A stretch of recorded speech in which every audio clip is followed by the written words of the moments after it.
नमस्कार, मैं डॉक्टर आशीष कुमार श्रीवास्तव हूँ, सीनियर कंसल्टेंट न्यूरोसर्जन, दिल्ली में कार्यरत हूँ। कूल्हे की हड्डी या सेक्रम एक बहुत आवश्यक हिस्सा है स्पाइन का।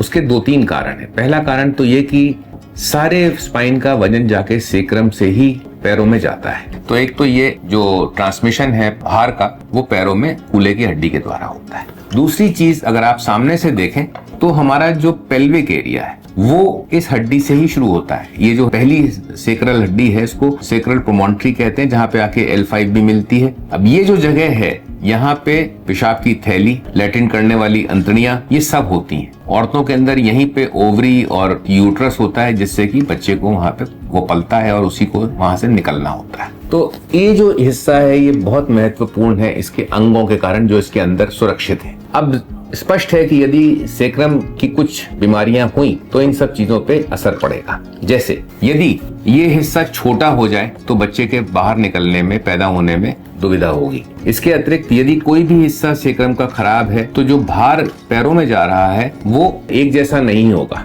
वो अलग अलग होगा, तो पैरों में तकलीफ शुरू हो जाएगी। या ये हड्डियां जो हैं, जहाँ पे पैर की हड्डी आके कूल्हे की हड्डी में मिलती है, वहां पे जॉइंट डिजीज हो जाएगी और बहुत से लोगों को हिप ट्रांसप्लांट भी करवाना पड़ता है। इसके अतिरिक्त ये जो नसें सेक्रम से निकल रही हैं, S1, 2, 3, 4, ये नसें जो हैं पेशाब की थैली और लैट्रिन करने की नसों का नियंत्रण करती हैं। इनमें यदि कोई भी बीमारी हो तो पेशाब की थैली और लैट्रिन करने वाली अंतड़ियों या बड़ी अंतड़ी का कार्य जो है वो सामान्य नहीं रहता, उसमें अवरोध आ सकता है।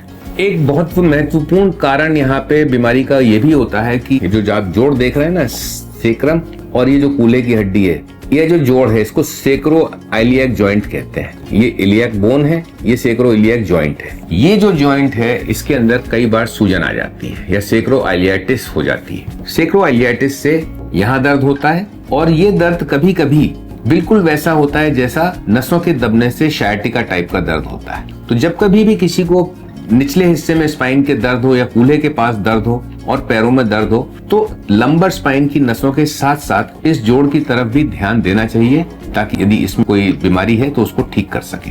धन्यवाद।